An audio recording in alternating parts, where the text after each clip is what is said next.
The year is 1988. My family had just immigrated to America from Taiwan. And as an immigrant, I didn't understand the culture at first. So I dove into American culture with music, movies, and also fall in love with basketball, watching some of the greatest to ever play. Michael Jordan versus Magic Johnson and the Los Angeles Lakers. But when the opportunity came up to play, this happens. There I am, 6 years old, standing at the school playground at my elementary school in Arcadia, California. The bell rings, school's out. A group of kids have gathered together to play basketball. Two of the most popular kids on the playground I've renamed Brad, who is strong and fierce. Charles, who is tall and cool as ice. They are, of course, named captains and are picking the teams. And when I line up, there's one thing I knew for certain. I hear a tiny voice whisper, "Don't be last." And that voice, it kept growing louder and louder as one by one, all the other kids got picked before me like a slow-motion horror film, unwinding in front of me. And I just stood there until finally, I was all alone, by myself, facing all the other kids. Full of embarrassment, I thought, at least it can't get any worse, right? Wrong question. Brad says, "I don't want him. I think he sucks." Charles says, "You have to take him. It would be 4 versus 6. They started arguing, which led to a push, to a shove, into a fist fight in front of me over how badly they thought I sucked at basketball. I wanted to melt into the ground, away from this traumatic scene. Instead, I run home, fighting the tears, the entire way feeling the weight of "you are not enough." And when I got home, I fling open the door, and I see my grandmother, Hsiang, standing there in the kitchen. I run into her open arms. I said, "Grandmama, these kids, they're bullying me. They think I suck at basketball, and they won't let me play. There's something that I love, but I wasn't born with it." My grandmother listens patiently, strokes my hair lovingly, and looks deep into my eyes and asks me 2 questions that would forever change my life.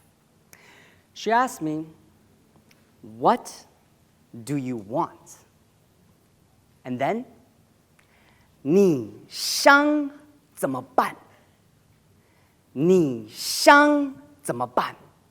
What are you going to do about it? And it was like all that pain and all that humiliation, it ignites this fire deep within my soul. As I check in with myself, I decide. I stomp my foot, I look up at her, and I declare, 我会打好篮球. I will become great at basketball. Hi, my name's J-Flo, and I am not an NBA player.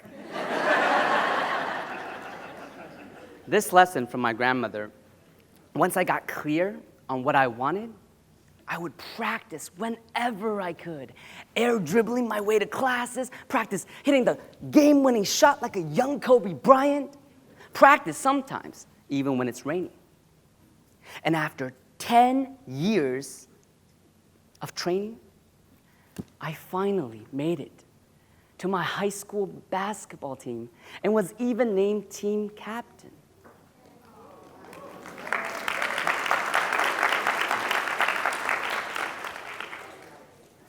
And that entire season came down to one crucial final game. when the final buzzer sounded, we win the championship for the first time in over 22 years, bringing pride and joy back into our hometown. This experience, from trauma to triumph, really struck a new belief that nothing is impossible. If you or someone you know has ever experienced a painful challenge at some point in your life before, can you please raise your hand? Thank you. You see, it doesn't matter what age or gender you are. It doesn't matter what language you speak.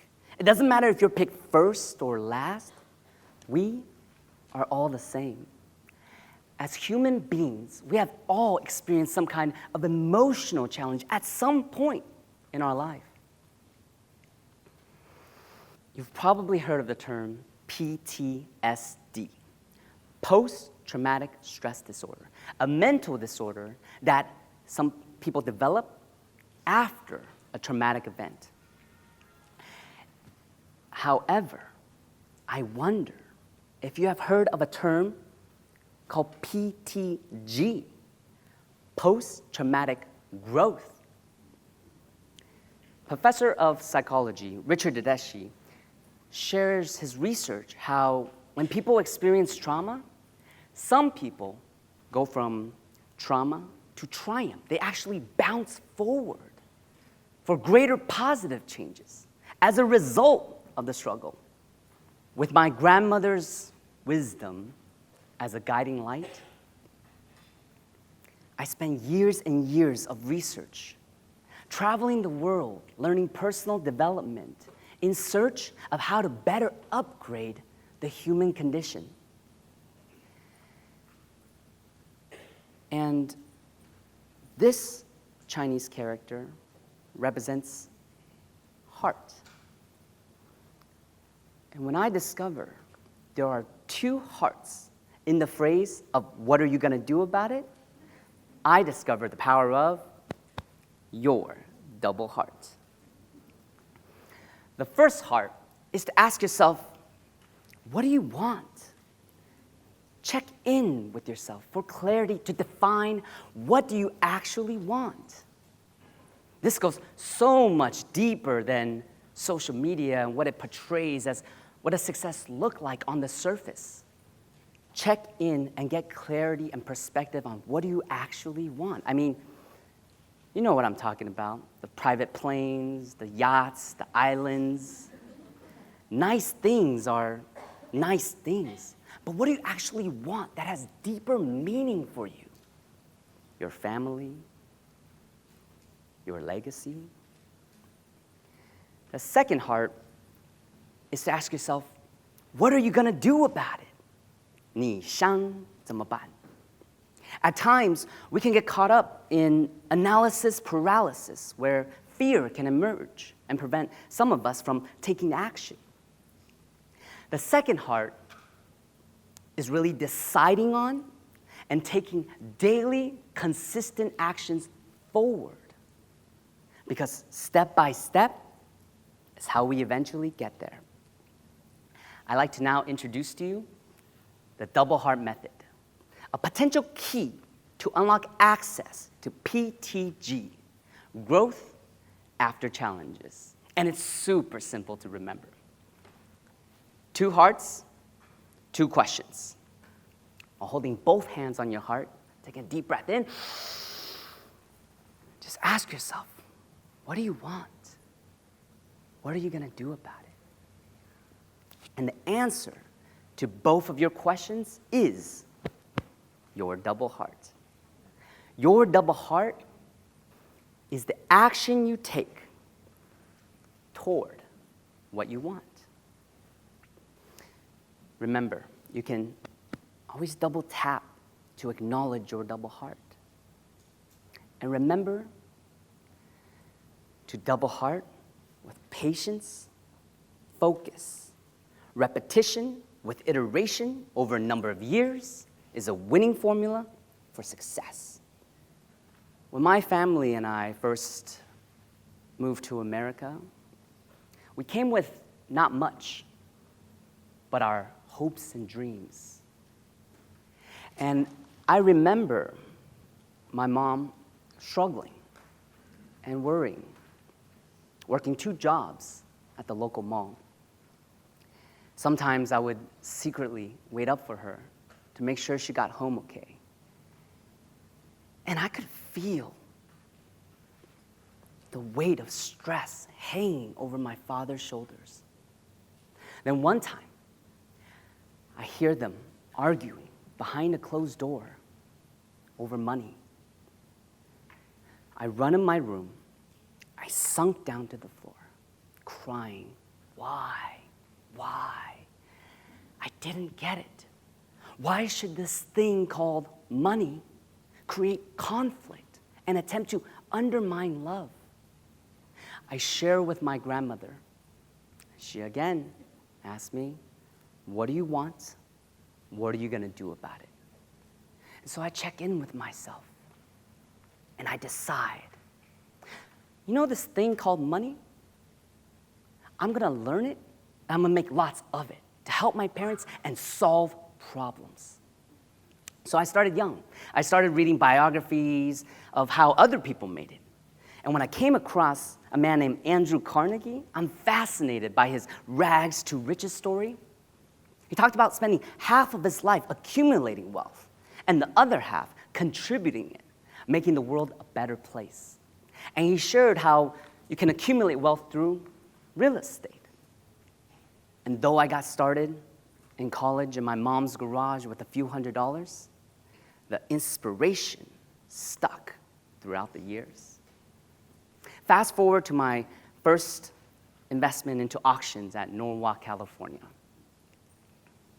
I didn't have much capital or experience, and once again found myself as an underdog.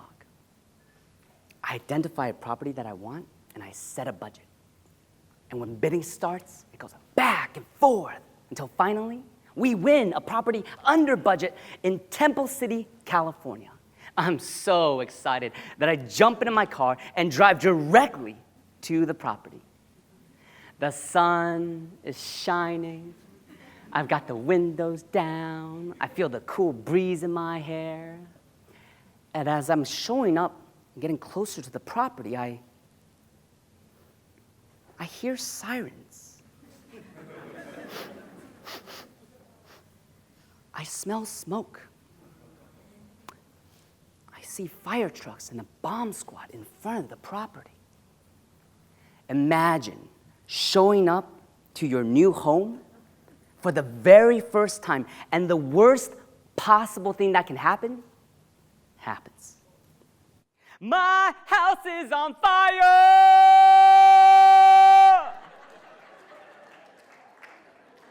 It's really on fire! My house is on fire. I'm completely devastated as I walk through the burnt ashes of my hopes, my dreams, my hard-earned savings, my future, all gone in smoke. Have you ever been hit by life so hard, your world gets flipped upside down in an instant? When all seemed lost, I suddenly remember my grandmother's wise questions. I go to my car, I set a timer for 3 minutes, look in the rearview mirror, and ask myself, what do you want? What are you gonna do about it? I wanna find a solution by calling anyone I could for advice on how to face and overcome this challenge. Problem was, everyone I called were saying it's impossible to do anything about it. But I don't give up. Remembering my commitment to my investor, someone who took a chance on me early on to do the very best I can, someone who believes in me. And I go right back to double-hearting it. Somehow, some way, I get connected with the right person at the auction house, and miraculously, they provide all of the money back. This almost never, ever happens. Afterwards, some people thought, after a horrible experience like this, I guess you're done with real estate. Not at all. I now believe that even when facing an unexpected disaster, anyone can rise from the ashes like a phoenix and go from trauma to triumph, because nothing is impossible. Empowered with this mindset, I go back and I double heart real estate, where I'm grateful to have done rehabs, new constructions. I've invested in many deals, and I share this because I want you to know that whatever challenge you may be facing, you are not alone. I understand what it's like to have gone through traumatic challenges. I understand what it's like to feel like you're completely hopeless and you're all alone. I want you to know you are not alone. Whatever adversity you may be facing, whether it's health, business, finance, relationships, I believe from the bottom of my heart that you can access the power of your double heart to face and overcome any challenge. My grandmother and I invite you to go home, look in the mirror, and ask yourself often these two questions. What do you want? What are you going to do about it? 你想怎么办? Thank you.